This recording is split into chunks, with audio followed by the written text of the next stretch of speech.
Welcome to Talking Feds, a roundtable that brings together prominent former federal officials and special guests for a dynamic discussion of the most important political and legal topics of the day.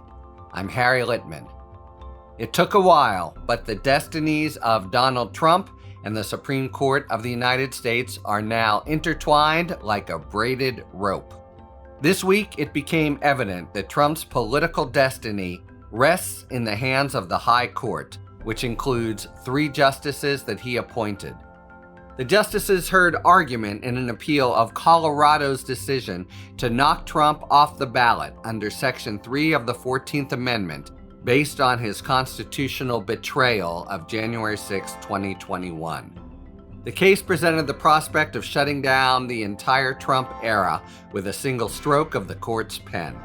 But that prospect seemed vanishingly remote after the argument, in which the court seemed nearly unanimous in its desire to reverse the Colorado Supreme Court, though far from united in the reasons for doing so. Of arguably even greater importance to Trump's efforts to avoid justice and return to the Oval Office next January was the unanimous decision of the D.C. Circuit panel rejecting Trump's outlandish claims of immunity from criminal prosecution. The opinion, authored by Republican and Democratic appointees, was decisive, comprehensive, and so firmly constructed that it may leave nothing for the Supreme Court to add. The Court of Appeals gave Trump a short trigger to seek a stay in the High Court, which he must do by today, February 12th.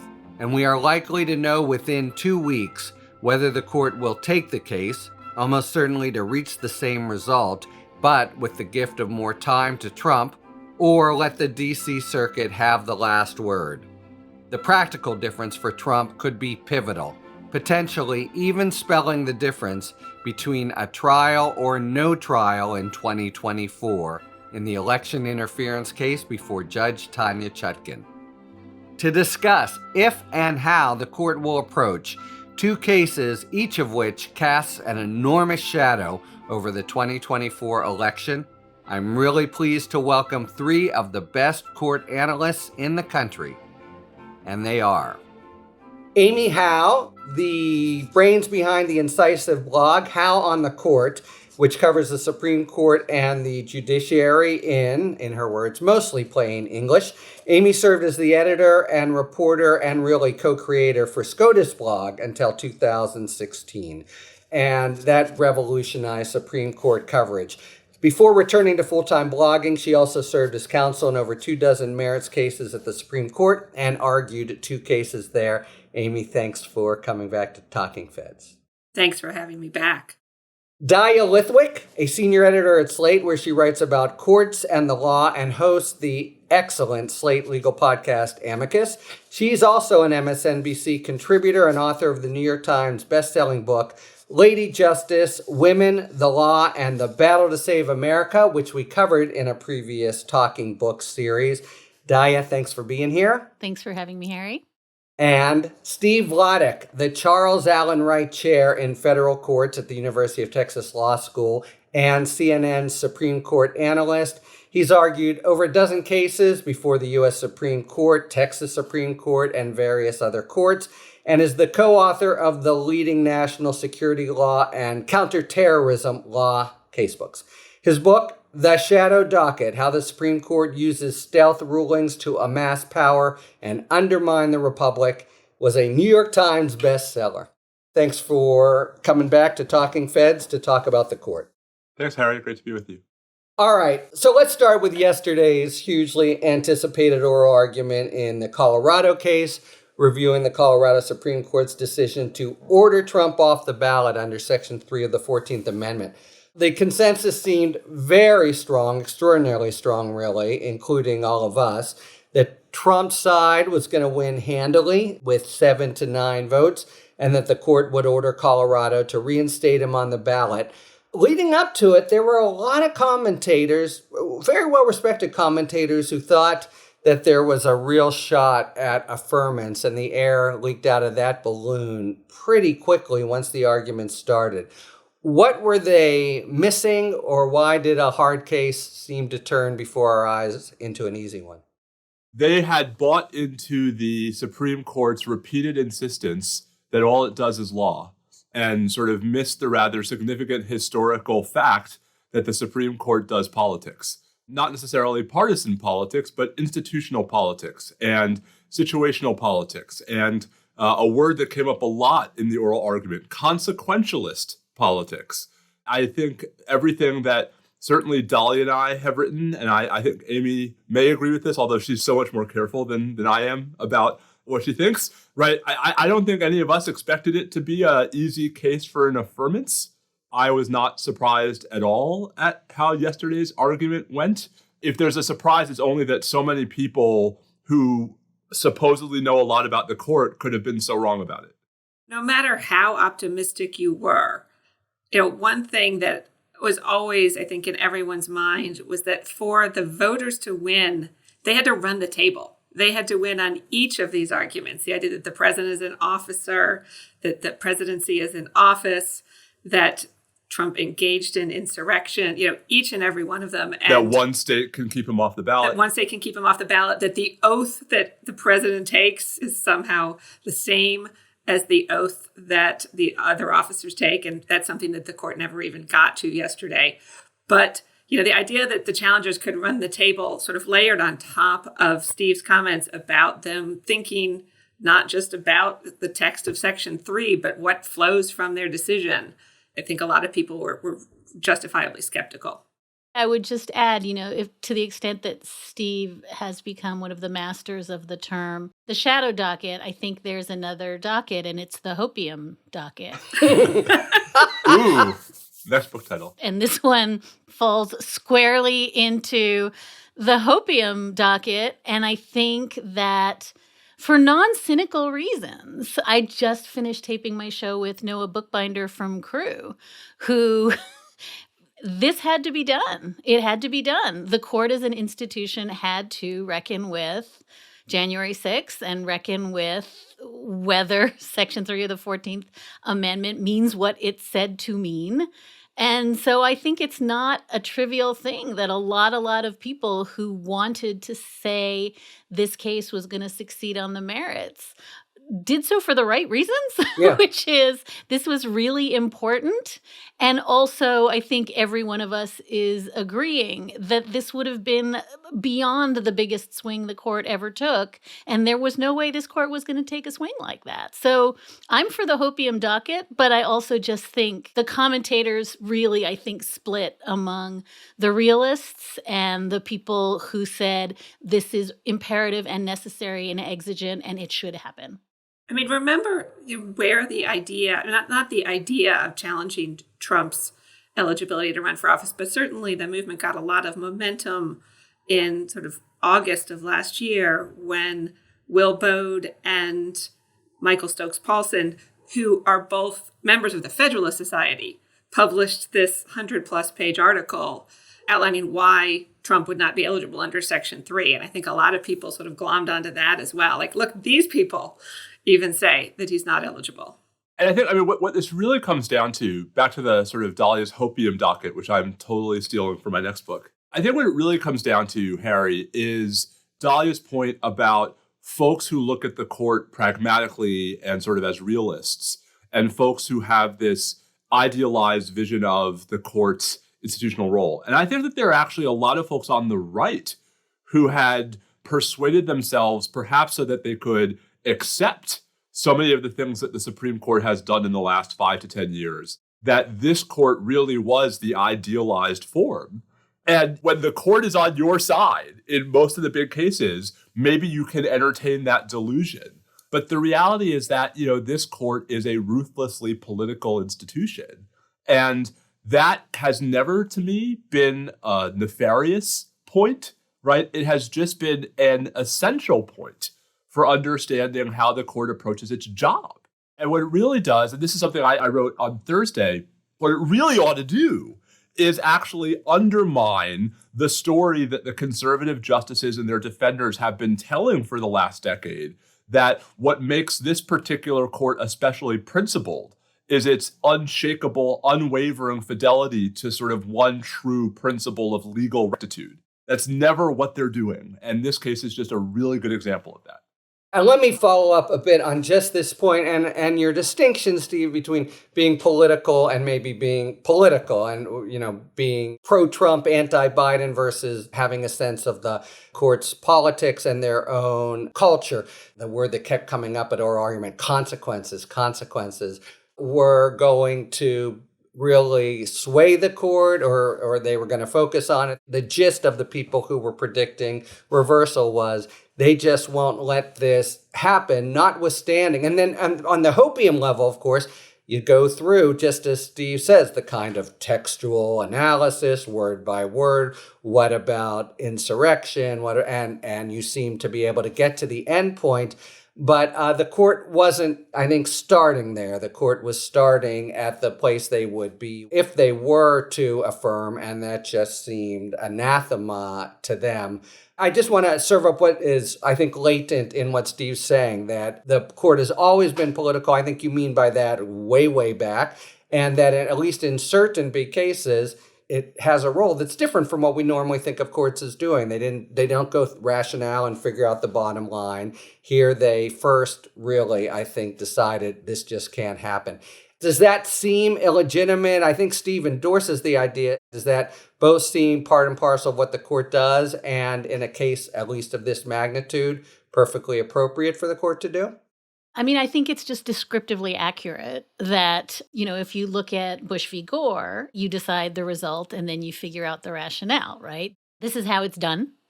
It sounds like we all accept the proposition that the court, I saw that as 2 hours and change of the court trying to figure out how to get the outcome they wanted. That was the agony, right? Are we going to go with the officer thing? Are we going to go with something, that was basically dropped out of the argument in the briefing that, maybe we don't want this trial court determination of insurrection to be the baseline from which we all operate. The principle that Steve mentioned, are we going to let one state decide for the rest of the country whether Trump is on the ballot? I mean, you can pick your lane, but I think the world after Thursday sorts into the people who see that as a 2+ hour exercise in finding an off-ramp, and the people who think that the court was in good faith trying to solve the problem, the constitutional question before it. And I just think it's very hard for me as a realist in the vein that Steve is describing to say this was the court doing much other than trying, in the fashion of King Kong at the top of the building, to just pick on a rationale that could get 5 votes. I mean, that was the drama there, right? It wasn't who was going to win, but you had Alito seemed to like the hold office versus run office argument. Gorsuch and Jackson were probing the POTUS, an officer of the United States, not to be confused, and good luck with that, with the office under the United States. What I was struck by during the argument, I mean, Dahlia is absolutely right. The Chief Justice asked one question that I actually thought was a hard question for Jonathan Mitchell. And so I had a brief moment of is this going to be an interesting argument? And then it all went downhill. But what was striking to me is just how shameless it was. I mean, there's a point at which Justice Alito is asking a question of Jonathan Mitchell. This is after Alito has twice made arguments for Mitchell that Mitchell refused to make. And Alito basically says, is it just that the consequences are going to be so problematic, or are those consequences in some way part of your legal argument? Help me make the consequentialist point also legally relevant. He literally said the quiet part out loud. We are looking for a justification legally to avoid the consequences that, again, not just the conservatives. I mean, Justice Kagan, right, was on the same sort of beating the same drum. And, I guess I'll just say, I don't know that you have to like the notion that the court is a political institution to believe that the real issue is its sort of self-denial that it's a political institution. And if it's going to be a political institution in the really, really, really, really big cases, it ought to accept the consequences of being a political institution in the cases that it doesn't think of the same way, but many of us do.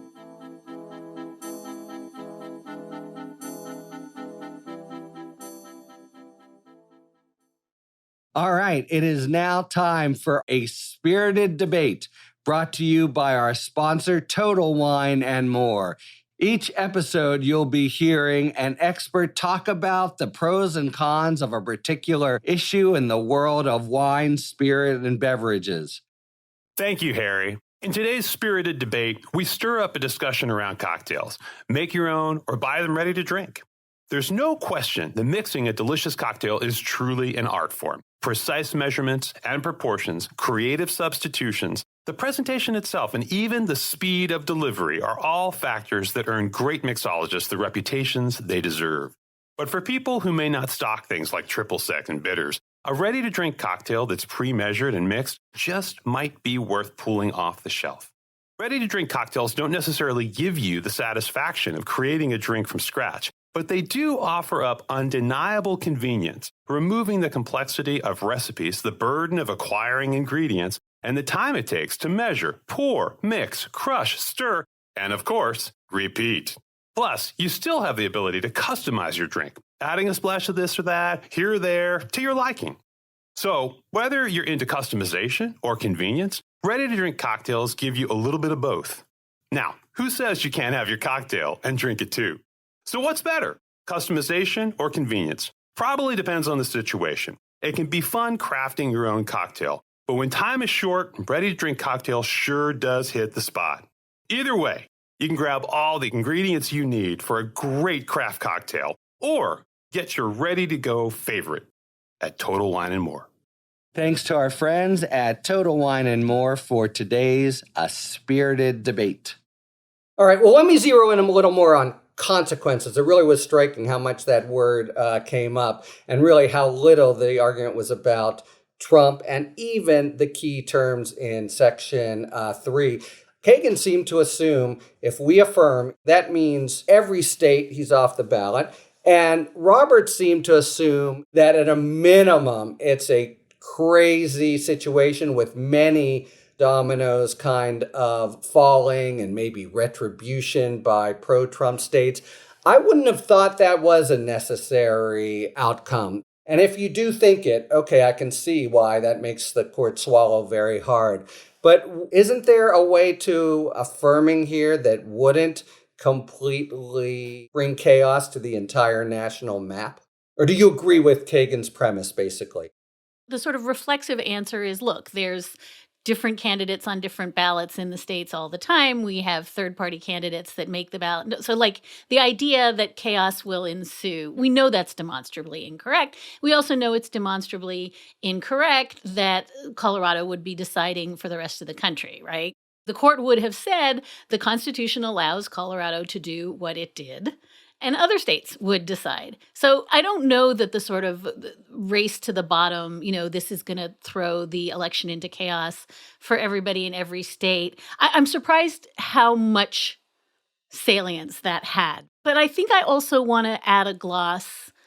Steve and I were actually talking about this morning, but I also think it is quite an astounding proposition to say, and then Greg Abbott is going to knock Joe Biden off the ballot, right? And then Ron DeSantis is going to file vexatious lawsuits. All these bad faith actors will do bad faith things. Right, because of Hunter Biden's laptop. And I mean, Justice Alito was saying, those kinds of hypos with a straight face. And I just want to point out two things. One, that comes just perilously close to being that sort of menacing, don't let these bad people weaponize, right? The legal system. That's what that is, right? That's Trumpism writ large.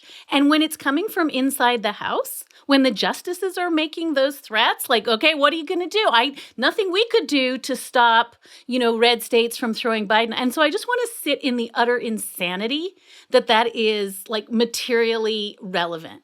But the other piece of that I just think is really fascinating and, like, to my mind, staggering is that those consequentialist arguments about chaos throughout the land had no place in the Dobbs opinion, had no place in Bruen. In fact, the court told us in Bruen not to think about how this is going to land on the ground. Oh, and they wouldn't think about it. It's not their job to think about it even more, right? Wait, but there's one more problem, which is even if you could divine some plausible reason why Bruin and Dobbs are not cases in which it's appropriate to account for those consequences, and this one is, even if that existed, if you're worried about chaos, what's more chaotic, right? Resolving the Section 3 question on the merits now, or waiting until you have Democrats in the House on January 6, 2025, who refuse to accept electoral votes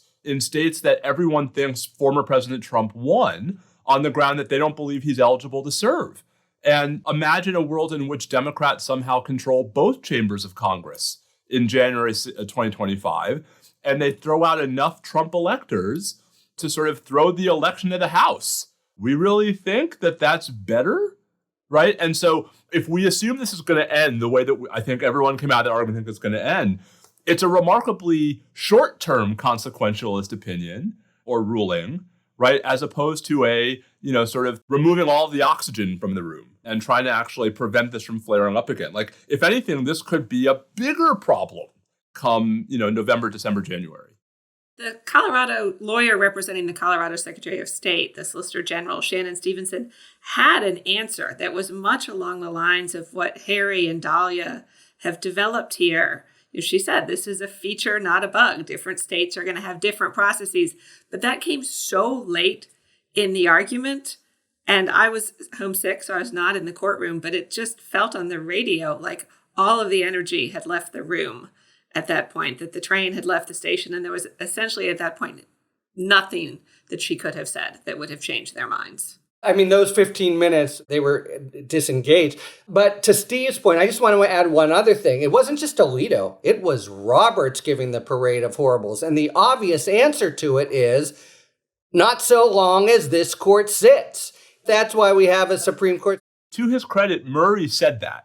I mean, he's gotten a lot of, I think, unfair criticism for his performance. Listen, Clarence Darrow wasn't going to do better with that court on this issue. That's the point, by the way. It was DOA, don't you think? I mean, there's the old story about John Roberts' first argument where John Roberts loses and he calls the client to say we lost 9-0. And, why did we lose 9-0? Because there were only 9 justices. Yep. I mean, as you said, like Clarence Darrow. He was walking into a buzzsaw yesterday. But, Murray, to his credit, said, yes, that this court sits, right? Like the way to resolve it is that this court sits. And I actually think that's the right answer. If it's the wrong answer, what a terrible position we're in as a country, right? I mean, this also gets to the complete sort of lunacy that Jonathan Mitchell is up there arguing against departmentalism. But putting that aside for the moment, I mean, first of all, the notion that Justice Alito is going to somehow be completely cowed into submission by non-mutual offensive collateral estoppel, right? No need to define that, listeners. Don't worry. But a doctrine that, by the way, the Supreme Court has carved out a debatably principled exception for any suit involving the federal government. They could just carve out another one, right? I mean, like, there were answers to all these questions. The justices didn't want to hear them. Any of the justices, not just the conservative ones. Maybe Justice Jackson on a couple of things, although she I'm not sure if Jackson's going to end up singing the same tune, but that's the only one I'm not sure about. That was one thing that really, I wasn't in the room yesterday, but that really surprised me was listening to it. Sometimes the justices come in and they look, in a case of this magnitude, they look kind of grim, like they're really ready for battle. And at least on the phone, it sounded like kind of an academic exercise. Justice Kagan at one point, like, oh, we're going to go do officer stuff later. Yeah, right. It felt that way to me, too, that from the start, look, there's one breakdown, liberal conservative. There's another breakdown of what you could call team players or institutionalists, somewhat amenable to that versus others. I think we're not surprised to think of Kagan, say, is in that camp. Jackson surprised a little, ultimately, by being in that camp, but I think she is. And I think Roberts has a pretty good hand in front of him for trying to find consensus in the sense of, justices with goodwill thinking we got to do this. But of all the different, what were there, 7, 8, 9 theories trotted out, are they actually going to be able to coalesce around one? Because if there are 5 concurring opinions, it's still a mess, right? So I think this is why Justice Kagan's first question to Murray was basically claiming the theory.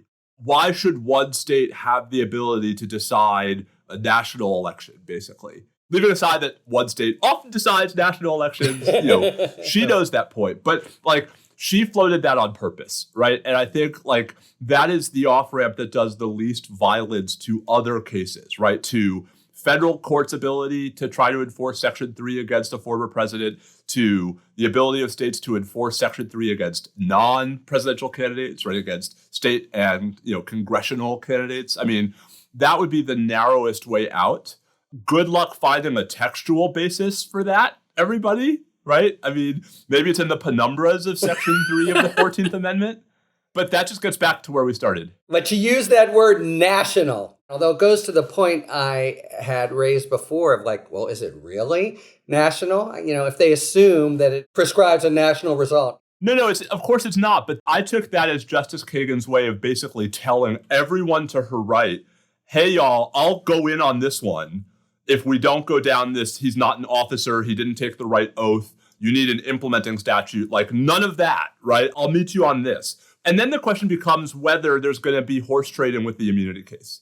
Well, let's get to that. In fact, it's a perfect segue. Yeah, go ahead, Dahlia. I was just going to say one beat before we do that. It is a perfect segue, which I'm about to really maliciously ruin. But I think that I actually had the sense that that's a little bit of what Justice Jackson was doing too, which is I'm going to claim the originalist reading in which the officers, as contemplated, don't include the president for exactly the reason, slightly higher stakes that Steve just laid out, which is, okay, if we could coalesce around the idea that the only president to whom this applies ever in history are George Washington and Donald J. Trump, A, it's an originalist opinion, that'll get some votes, and B, it does the least damage. And I think it was a version of this sort of strategic, right? I mean, I think Sotomayor was the most unwilling to play ball if the game was, we are going to get 9 votes for something because 28% of the population approves of us.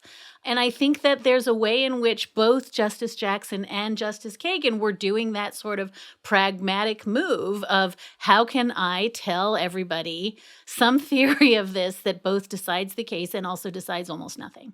I think that's exactly right. And in particular, I don't even know if they'll go on the text much of. There are ways to get around it. All the talk about what Congress did in Griffin's case, et cetera, really just cleaves this off as sui generis. I'm getting a goofy grin from Professor Vladeck. The Charles Allen Wright professor. Is that agreement or derision? No, the whole argument. To me, the most lighthearted moment of all was when Chief Justice Roberts had to intervene to clarify, not for the benefit of anyone in the courtroom, but for the benefit of the non-lawyers listening at home, that all these references to, quote, term limits, unquote, was a reference to a 1995 Supreme Court decision called term limits and not to the concept of term limits, which might be the first instance in the court's history of a justice saying something during oral argument for the purpose of people listening live. This was never about Section 3, at least in the way that we as lawyers think about Section 3. This was never about answering the hard textual questions or the historical questions. Even Jonathan Mitchell didn't actually dig in on the precedential value of Griffin's case. It was just hey, what should the rule be? It's like a common law court resolving an issue of first impression when there's no law that binds them. That's it exactly. And it goes back to the initial realism versus hopium split here, right? So having had the transition completely trammeled, let's just limp ahead anyway to the immunity opinion. Possibly the argument yesterday was the second most important development in Trump land. Well, here we have merits, and Steve and Dahlia, among others. You see it as pretty masterful, airtight. We were waiting and wondering if there was division. The very opposite. They were all together so much so there was a per curiam. Can you just explain how it differed from what we might have expected and how sort of, strong a Lucite box you seem to think it is? I guess I would just say it turned out that what we thought was, Judge Henderson, pumping the brakes, was an effort to craft a per curiam airtight opinion. And like, it is certainly true. I think that it could have been written 3 weeks earlier, but okay. It was a very, very solid opinion. And I think it choked off the possibility of running out the clock at the DC Circuit. And I think it very much set up, this is going to go fast now. And the last thing I'll say is I think that it's hard for me to believe, Amy and Steve will correct me, that there are 5 votes to reverse that on the merits. The position you would have to take for Trump to win that would be doctrinally, constitutionally, pragmatically intolerable. And so I just think it was a masterful opinion insofar as if things go the way they should, there's nothing left to say at the Supreme Court. I did a panel a couple of weeks ago with some people who know way more about the court than I do. And one of them said the court wasn't going to touch it at all. I think one of them said that the court would take it, but not fast track it. I mean, my best guess would be that they fast track it. They hear oral argument. They do something along the lines of what they did with the Section 3 case. They do it all in a month, and then they issue a quick opinion, and the trial can go forward depending on the results of this other case that's lurking out there.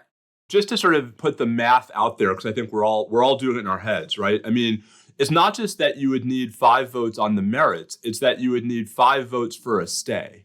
And so is it possible that there are 4 votes to grant cert, but not a 5th vote for a stay? I mean, theoretically, yes. I don't see any universe in which Chief Justice Roberts would let that happen, right? Where the court would grant cert, but also let the trial go forward like that. I mean, is it possible the court issues a stay and then just sort of sits back and lets Trump have 90/150 days to file his cert petition? Theoretically, yes. Is this court going to do that? No. So, I would say the odds are somewhere over 90% of it being one of 2 things, of it being a denial of a stay, at which point the cert petition could still be filed, but would be practically moot. Or what Amy said, or treating the stay application as a cert petition, granting it, expediting it. And I think that, this is going to be very specific, but I think which one of those they choose is up to Brett Kavanaugh. I mean, this is his court, right? He was not, he served with Henderson for, 12 years as colleagues. Is he willing to let that panel have the last word or not? Like, I assume he's inclined to affirm. I assume there are 7 or 8 votes on the court to affirm.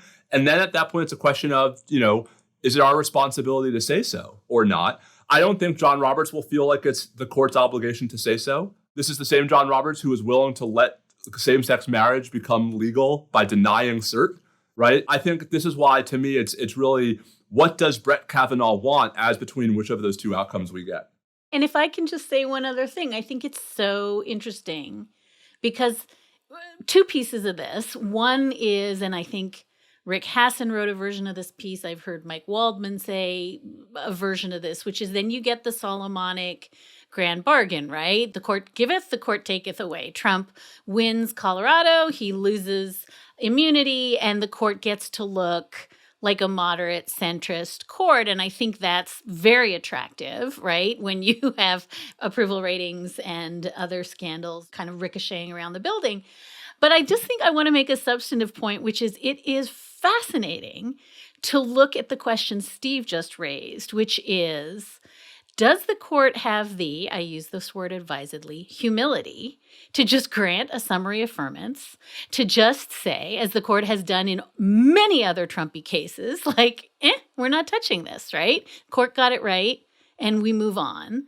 And it's fascinating if you pair the humility question with what we saw happen in the arguments on Thursday, right? Because this is a court that nobody has ever accused of having humility, institutional humility, wanting to be out of the conversation so bad that it's like the blurry lines, like when Bugs Bunny runs away and all you can see is the lines of like, we're not here, we didn't, we had nothing to do with this. And I just think hold the tension of a court that for the first time in the 20 whatever years that I have been covering it says yesterday, we don't know what an insurrection is. We don't have the capacity to define what that means as a constitutional matter. We can't do anything. We can't stave off bad actors from, filing vexatious suits, right? That is the most humble court in the history of the Roberts Court. So my kind of line between the two cases is now you have an opportunity to show yet more humility, right? And it's going to depend, as Steve says, on whether Brett Kavanaugh kind of feels that he needs to get the last word in. We're talking about a difference in, is it a one-sentence order that says, the application for a stay is denied, right? Or is it a, 25-page opinion that says why the D.C. Circuit was right? One of those is going to take at least 6 weeks to 2 months longer than the other. Plus a possible dissent, right? I think the D.C. Circuit stuff brought out a lot of crazies on the left in the sort of Karen Henderson is trying to sabotage us camp. I never bought that. I think a 3-judge panel sometimes take a little while to reach consensus, even on things where they know they have to hustle. And it's kind of remarkable, actually, that they got Judge Henderson to endorse every single word of that opinion and the structured mandate to prevent President Trump from delaying things. Like, that's not for nothing in this story. Henderson had dissented earlier from one of the orders expediting this case. And here she is not saying a word, to the contrary about this expedited mandate structure. So I think two things are true, right? I think the D.C. Circuit did just about the best we could have hoped for in the circumstance, even if maybe that Dahlia's right that they should have done it just a little bit faster. And two, I think the real question is whether yesterday's argument changes the calculus for the Supreme Court when it comes to the two choices now before it, right? Like, are you now even further emboldened to deny the stay because you've got an 8-1 or 9-0 ruling coming on ballot access, right? Like, I actually think, if anything, yesterday increases the odds that the court just stays out of the January 6th prosecution in toto. As a sort of paired entry, let me just quickly, for listeners, know we tape on Friday, but today, when it's released, is the actual day that Trump has to file his petition for stay, which, as Dahlia and Amy point out, might be treated as a petition for cert.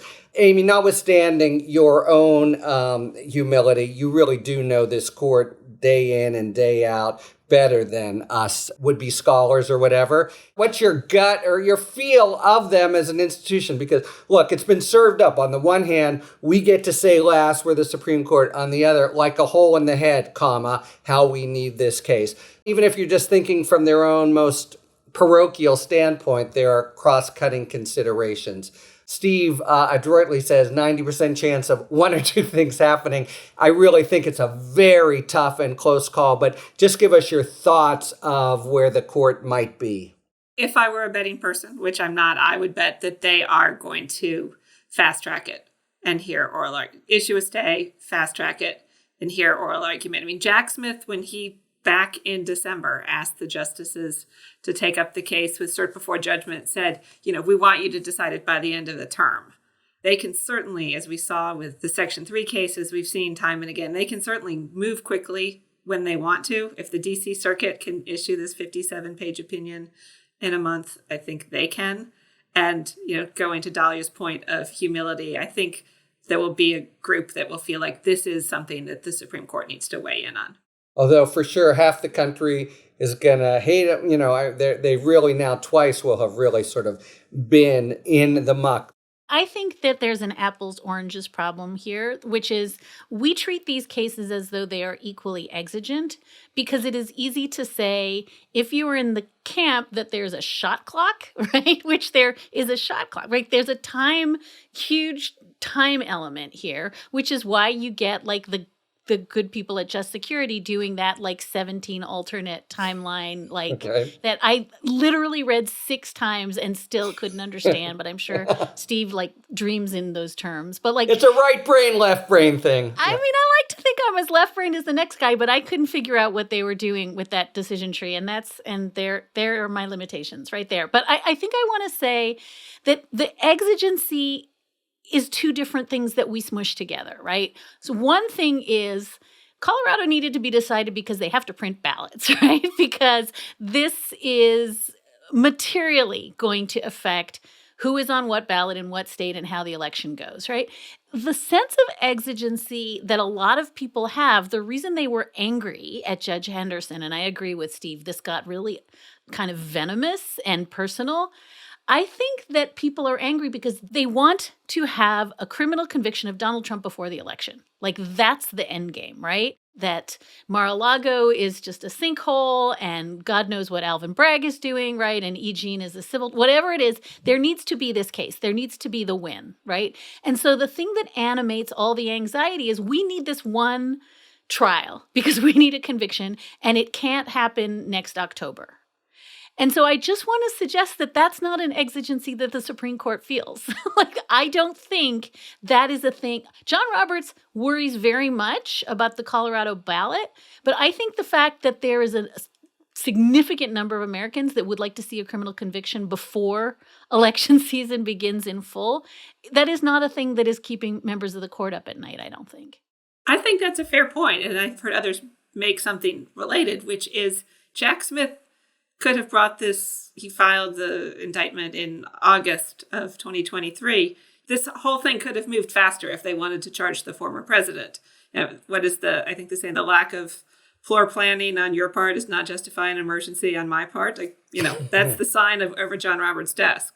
I agree with all of this. I think, once again, the problem for the court is at least largely of its own creation, which is that it has treated so many different things as emergencies that 5-10 years ago would never have been emergencies. You would know. There's a really good book on this, I think. Yes. There's a good book. It's been on the bestseller list for 200 years. Exactly. It'll never go off. But I don't just mean in the context of emergency applications. This is a court that is granting certiorari before judgment to leapfrog federal courts of appeals on the merits, almost as much as every court in history prior to 2019. This is a court that is expediting cases, sometimes multiple times a term. The student loan cases last term were granted in February and decided by the end of the term. And so Amy's right, of course, and Dahlia's right, of course, that you can tell a story about why there's no real compelling legal reason to expedite the Trump case.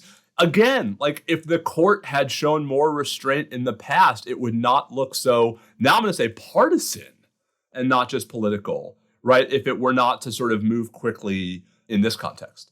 Amy, let me go back to you again. So there's as close to a consensus as we get is that the court takes it and wants to expedite. Now, today, the motion for a stay is, you've suggested they might treat it as a cert petition. Can you just walk us through, if you're trying to go lickety-split from today to the issuance of an opinion with rough timelines, how it would work?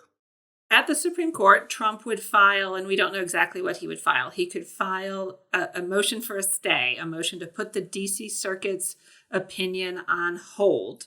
He could file a stay and a petition for a review of the D.C. Circuit's opinion at the same time. And at that point, the Supreme Court would almost certainly, they don't have to, but in these cases, I think we can guess that they would, ask Jack Smith to file his response. Now, Jack Smith has already asked them to take this case up once, told them it was very important. So presumably Jack Smith will file something that says, yes, we think the DC Circuit's opinion was right, but we agree that you should weigh in. Or, he might say he's very well represented. He's represented in the Supreme Court by Michael Dreeben, the former Deputy Solicitor General. And they might say, you should summarily affirm. Or if you disagree with that, you can go ahead and take this case. And I would imagine it would be Smith who would suggest that the court fast track both the consideration of the petition and then the case itself, if review were granted. Let's just put it in a timeline. Smith has to respond a week, maybe? I mean, what's super warp speed timing for that? They could do it faster than that if they wanted. The justices have a conference, I think a week from today, February 16th. So they could consider it that day. We could all know at this time next week, conceivably. That would be Friday, listeners. It's the chief who calls for a response, right? Because it's coming from the D.C. Circuit. His norm in cases with even sort of any sort of plausible claim for it is 36 to 72 hours for a response. So I suspect he'll have Smith respond by Wednesday. And Trump reply by Thursday? Weird little inside Supreme Court baseball. The rules never specifically say anything about the timing of replies. But yes, he gets a reply. So Amy's right that this Friday, as this drops, is the earliest we'll hear. One data point, just to sort of reinforce how the court's own behavior causes some of this mischief here. Just since the beginning of the October 2021 term, so just in the last 2.5 years, there have been 11 different stay applications that the court treated as cert petitions and granted. That's a lot. Yeah. Right. And so I'm fairly ambivalent about whether a denial or a grant with expedited merits review is more likely. I think Amy is pushing me a bit toward the grant version of this. I don't think they'll grant a stay and then set a briefing schedule for cert. I think if they grant a stay, they will treat that as the cert grant because they'll only be granting a stay if 5 of them want to take the case on the merits. Why then have briefing on whether they should take the case on the merits? One quick question. Is it the chief himself that says this thing gets expedited? If it's a motion to expedite, it takes 5 votes, right? If it's the court on its own, my best guess is that it practically takes 5 votes, but that, it probably doesn't get a formal vote. That unless someone really sort of digs in, a push to expedite won't be resisted. He refers it to the conference and everyone says we'll expedite, but I don't think he can do that on his own motion. But back to you, Ms. Howe. So, all right, it's the 19th. They've made a decision. They're going to take the case. What's a really warp speed merits briefing schedule and oral argument time? I think we can look back at Section 3, in which the briefing was just over a month from the cert grant to the oral argument. They granted cert on January 5th. They heard oral argument on February 8th. The justices have already released their calendar for March. It is chock full of cases. Relative to that Supreme Court, anyway. For them, exactly. They're hearing cases every day, 2 cases a day before lunch. Yes. There's technically 1 slot left on the calendar, but I don't think that they would put this case right after the mifepristone case. Oh, why that would not? be fun. Why not? Go big or go home, I say. Basically, then they'd have to find a date. I assume that they all had to literally get out their planners and figure out during the recess when they were all going to be in town and able to show up at the court at 10 a.m. because, they've got speaking gigs, they've got classes to teach. And we're in April now, right? We're turning to April in our calendars? No, we could be in early mid-March. Mid-March? Okay. Why not? It's Super Bowl weekend, right? I'm going out on a limb and saying Thursday, March 28th. I want the record to reflect that Amy Howe is checking her planner literally on screen to pick a day for the court right now. Amy's like, this looks good for you. I think you should pop this on your calendar. I'm going to be on vacation, so I'd really like them to wait for the 21st of March, if you're listening. All right, but so now, let's say late March. I just want to keep playing this out for listeners. Let's say mid-April, tax day. They actually get an opinion out. That's too fast. If they actually take this case on the merits, SB 8, which they hustled as much as any case since Bush versus Gore, there was 10 days between when they granted SB 8 and when they had oral argument, and it still took them 40 days to get out, 1 opinion and 1 dig in the SB 8 cases. So I think somewhere in the ballpark of 5 to 6 weeks is about as fast as the court is likely to move, maybe a bit faster in the Colorado case because of Super Tuesday. So I think, if you get a late March argument, you're looking at an early May decision. And if they affirm, if I'm reading the sort of Kremlinology of Judge Chutkin's orders correctly, maybe that configures itself to a late June, early July trial date. And she says 6 to 8 weeks. Right. But it's not even Kremlinology, because there's a chunk of time he's missed that she won't abridge. She won't curtail because it'll be due process problems. And we're at 50 days already or whatever. So I think actually from the assumption you had, that would be pretty early. But let me just put it this way. It's clear, is it not, with everything going as fast as possible, in the world in which the Supreme Court takes the case, there's a high likelihood that the case is being tried if it goes forward in the heat of the campaign. So, as with everything else in Trump land, real precedent here, But what impact does this have, on the DC Circuit, on the Supreme Court? Is there the possibility of reaching down from on high and saying, this is just too big a mess? I think from the justice's perspective, the immunity question is most of the ballgame. I mean, unless something goes really sideways in the trial itself, I think the court would be perfectly happy to sort of deal with the immunity question. And if the trial goes forward, let it be a criminal. I mean, they're going to have enough other stuff to worry about in October. I mean, we have not even started talking about all of the election cases that are going to fall on the court thanks to Moore versus Harper from last term. Oh, thanks, Steve. Another sigh. But just, Harry, to tie these threads together, right? I mean, if you are the median justices on the court, right? You are John Roberts, you are Brett Kavanaugh, you are Amy Coney Barrett. The one thing that I think the last 10 minutes hasn't quite done fully as I think they would is to put the immunity case in context with the other cases the court has, right? And I think the ability or the possibility that the court could on the same day or in relatively short order hand down two decisions that are not 6-3 ideologically divided, that don't have sharp, angry dissents, one of which keeps Trump on the ballot and one of which keeps his prosecution going forward. Like, that's the Super Bowl for John Roberts, right? Because he gets to say, look at us, right? You all suck at your jobs, right? Look at us speaking in, one voice that is not necessarily rowing in the same direction in every case. Just umpires calling the balls and strikes. Thank you, Justice Kagan. And I have the opinion in the immunity case, right? We're really at the crux of it, and I think what listeners are especially interested in. Let me just serve it up to both of you, Dahlia and Amy, for your thoughts on just this piece and Steve's comments.